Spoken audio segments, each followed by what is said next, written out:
Yo, what's good, everybody? It's Kyren Monteiro, man. Y'all here on the KYREN Monteiro Show, episode number 6, man. Got a special guest, man. The young homie Matthew Monroe, CEO of Matty Prince. Been around for about a year here in Indiana. And, man, I just heard some good things about this young fella, so we're going to give him a round of applause. Definitely deserve that, man. So, what's good, man? What's up, boss? Doing all right? I'm good, bro. Trying to take it a day at a time, moment by moment. That's all you can do, man. You have a dynamic life story in general, and I don't even want to waste no time. I want to dive into that. You born and raised here, man, in Indiana. Tell us what that was like growing up. Man, grew up on Southside Boot Street. So I'm sure you know how that can go. Southside?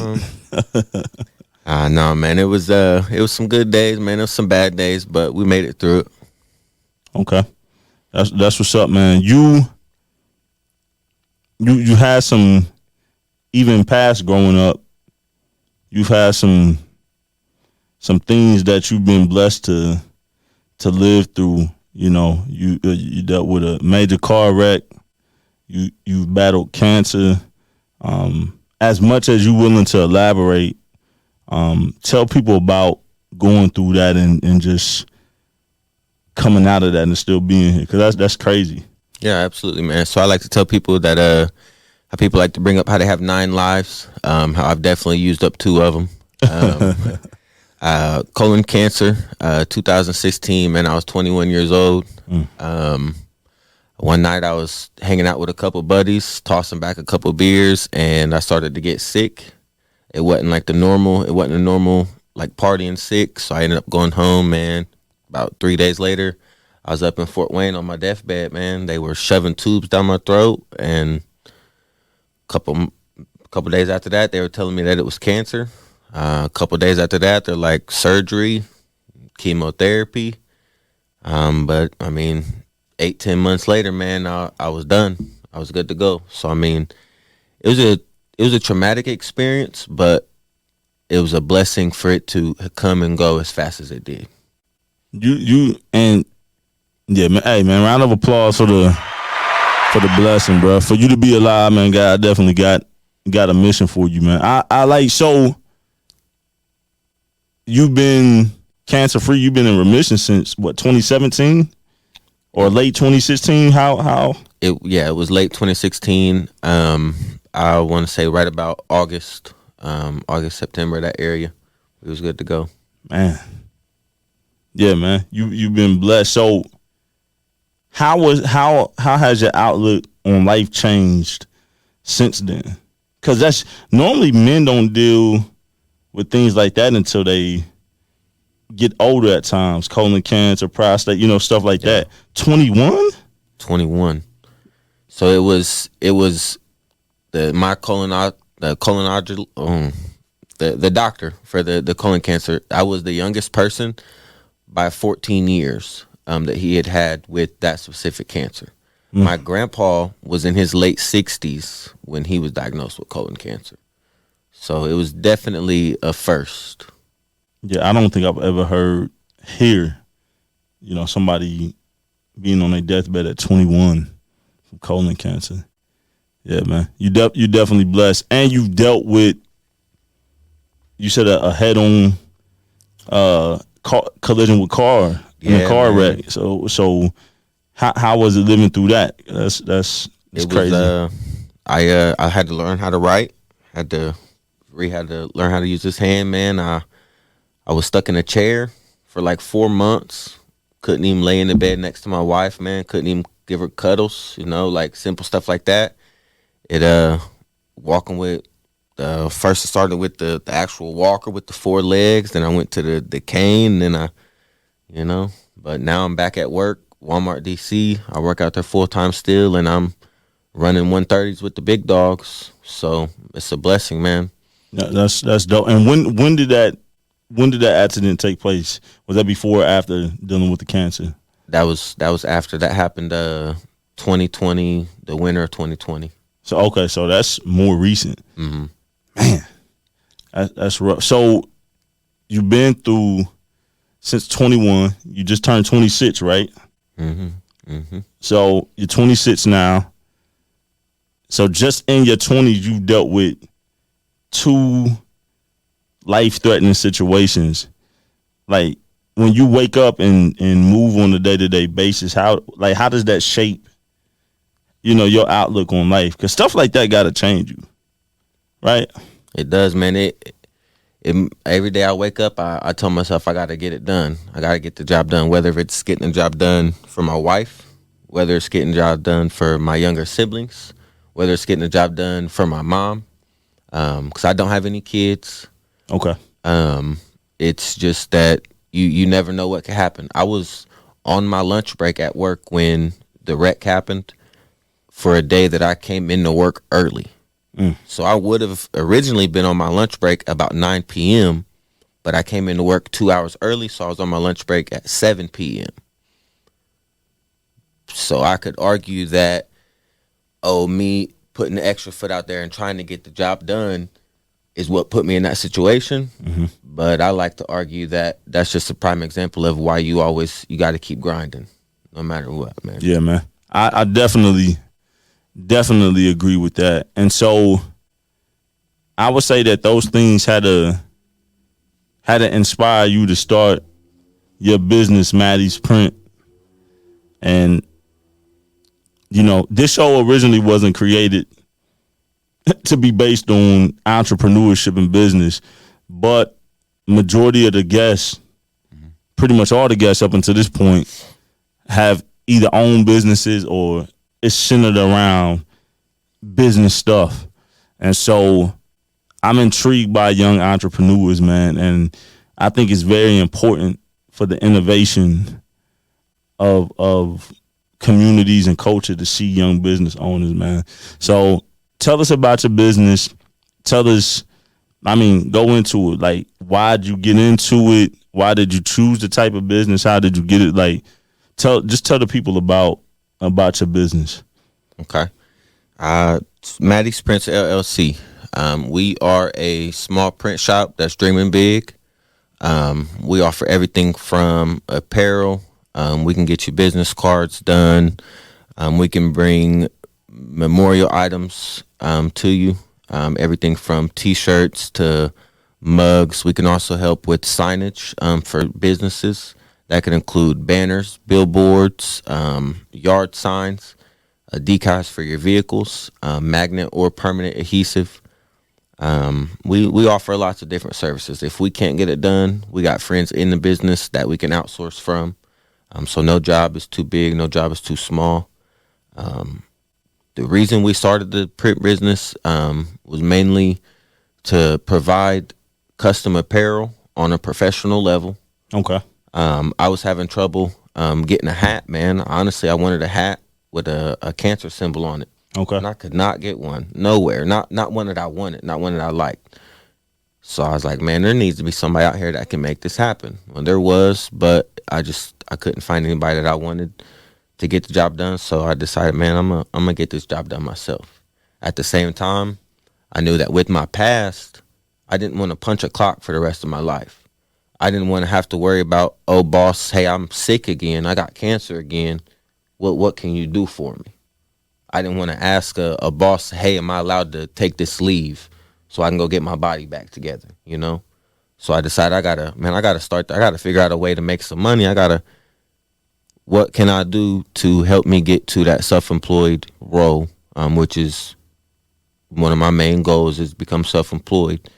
And so I decided to link the two together, and I brought my first machine.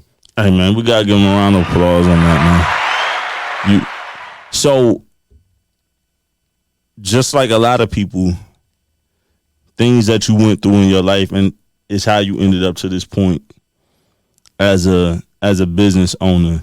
There are a lot of people who are starting apparel lines and a lot of different things that are merchandise related.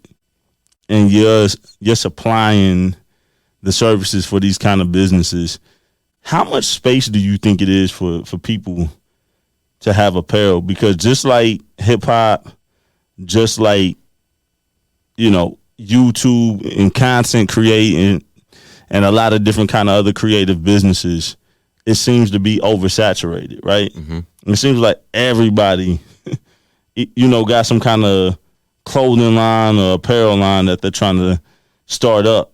Why do you think that is, man? I think at the beginner level, I think it's a very easy business to get into. It's the startup cost is pretty cheap. You can get a vinyl cutter and a heat press for just a couple $100. Really? Yep. And I mean, so it doesn't take a lot to get started. When you look into like the embroidery machines though, and like the large format printers, you can get into some pricey things. But I think even for like at home on the small level, for like mothers that stay at home moms that want to make a little extra buck, it's a easy way for them to make that happen. But I think what will differ me from them other small businesses as well is the type of offer, like the services we plan to offer. But overall, man, it's just honestly, it's not that hard to get into. But at the same time, how many people out there in our city got kids? How many of them kids have birthdays every year that are going to want a specialized shirt for the first 12 years of their life, you know? Mm. That's a specialized T-shirt they want every year for each kid in that school, not including all their baseball teams, all the customizable football helmets. So there's definitely numbers out there. So I'm sure when it comes to what you do, to get great at it, mm-hmm. and to be able to, you know, get bigger as you're doing in real time, there has to be a skill set, right? There has to be you have to master what you do. And so you said anybody can go buy, you know, vinyl presses or whatever it is for that industry. But what separates, you know, the high talented companies versus people who really don't know what they're doing and just doing it for the money? I'm sure there's a skill to what you do. What and you know, kind of describe that. Absolutely, man. So like, especially when it comes to the bigger brands and the bigger businesses, there's a quality aspect. You might be able to go to someone and pay for a $12 per shirt, you know, but they also might be giving you, I won't put the brand out there because I don't want to tarnish any names in the future, but sure. They might give you that extremely basic T-shirt that they got from the Wally World, and they might be using that vinyl that might come off after 2-3 washes. Mm. So not only do you got to make sure you're getting quality material from somebody, you also want to make sure that person cares. You want to make sure that person is going to put in the extra time. They have the patience and the knowledge and the skill sets to make that happen. From someone that has the designing experience to make the designs exactly how you need them, to tweak them, any editing that you need to get done. There's definitely a skill level, and I think that gap can get it's hard to close sometimes if you don't know what you're looking for. So do you need to be artistic to get into what you do, like being able to draw and do the graphic designs? Yes, 100%. Okay. Yeah. So you yourself, you're creative in art some kind of way? Yeah, absolutely. Especially when it comes to, there's a lot of designing you got to do on that computer, man. You got to be patient as well. Is that Photoshop or is that another kind of software? Photoshop, Adobe Illustrator. Okay. Some pretty high-tech stuff on there. Okay. I'm familiar with some of the Adobe products. Okay. Because in episode 3, like me and you talked about that, identifying the skill set and then turning it into a learned skill set. People don't want to put the time to become great at something. You know what I mean? I do many things, but like one thing I specialize in is audio engineering. And it's like somebody can have a laptop and go buy a startup studio bundle for $300, but it don't mean your record gonna sound like a Drake record. Mm-hmm. You know what I'm saying? Don't mean you gonna sound like Beyonce or some of these other people out here. So I think that at whatever people do, there's always a skill set that separates the boys from the men. So it's interesting to hear you talk about the designing part, because when it comes to doing search for people, you don't hear people emphasize the designing part and that kind of technique. So let's say if somebody already has, let's say if I come to you and I already have a logo done, I want you to put my company logo on the shirt and sauce it up even more than what it is. Do you still further design something like that, or do you kind of just throw it on there? You know, how does that work when somebody already has something already done? If so, using Adobe Illustrator, you can take designs, you can tweak them, you can add to them, you can do a lot with that. So my main goal is to give you what you want. If you want your design slightly tweaked, or if I have any recommendations that I can give you, I might make a separate file, make those edits up, and then offer it to you. Like, hey, this is potential. See if you like that. See if you don't. The worst you can do is say no. In my past experiences, people have been really ecstatic. I've taken some pretty basic logos and do something simple as taking their very plain green leaf and adding a leaf with texture and making it look 100% more professional. So we do offer editing services, yeah. That's what's up, man. And I think what you do is needed. You know, you have companies around that do it, but it's a big world out here, and it's space for everybody to eat. And for young entrepreneurs, I'm gonna ask you. Then I've asked other people this, but everybody answers different.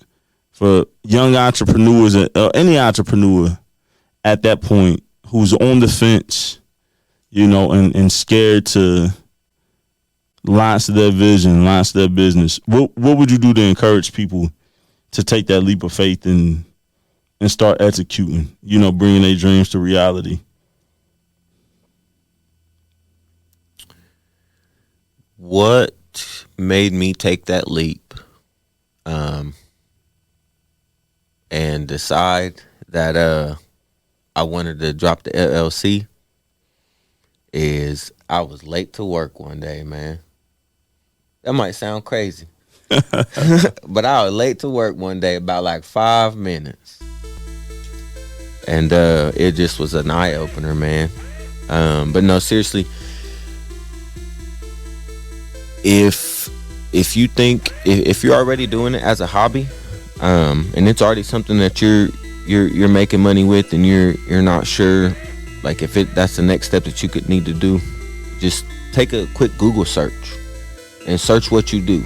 Search your business, whether it's cutting grass 4 or 5 yards a week or something small. I don't know. Maybe you do wood burning, or I don't know. Maybe you fold the balloons up for like as a clown. But whatever it is, man, search it on Google, and I bet you on the first 3 pages you find 40 businesses that do that. Successful businesses. It's gonna be proof right there that it can be done. So then why can't you do it? Drive down the bypass. You might see a food truck, or you might see a big business that started out as a food truck, or started out in their garage. You might see a hairstylist that did hair in her kitchen for 2-3 years before she opened up her shop. You know? So you might be a guy like Matthew Monroe that cut grass for a living. Now he got people riding scooters around town. So crazy, man. It's crazy how people come up. You know, I think I'm real big on people taking leaps of faith, because I think that's real important, man. Well, I think this has been an effective interview. It ain't, you know, it hasn't been super long, but I think sometimes you can pack in a lot of things, man. Is there anything else that you do want to highlight and talk about?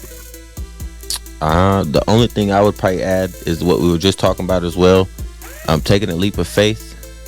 for less than, I want to say less than $300, man, you can go to a bank and get your LLC license done, file paperwork done in mind. So I think that's really something people should keep in mind. Speaking on that too, when it comes to LLCs, you know, you got companies like LegalZoom and all of that. As long as you know the terminology, you can go through, we're in Indiana, but whatever state that you're at, you can file an LLC. It's not hard. Not at all. It is a little more complicated than setting up a Facebook account. It took me roughly $200 something in like 15 minutes, and I was done. It's easy, and that's the thing. Anybody can go get an LLC. That's not running a business. No, running a business is waking up every day, you know, having a plan and trying to execute that plan. I work 7 days a week. 7. 3 at Walmart. Well, I work more days at home than I do at my day job. And that's how you're going to get it done. And that's why you're going to scale, man. For sure, man. Well, hey, bro, I appreciate you coming through, man. Matty's Print. Hey, where can they follow you on social media, by the way? Matty's Prints LLC on all social media platforms. Is there a website that y'all or just all social media right now? We are about 50% done, and the website will be mattysprintllc.com. So we definitely gonna shout that out, man. And y'all make sure that y'all check him out. What he does is necessary. And I'm sure you do stuff for businesses, people, whatever. So yeah, man. And I'm gonna have to get some stuff made through him too. So all right, man. That's episode 6. We out this thing.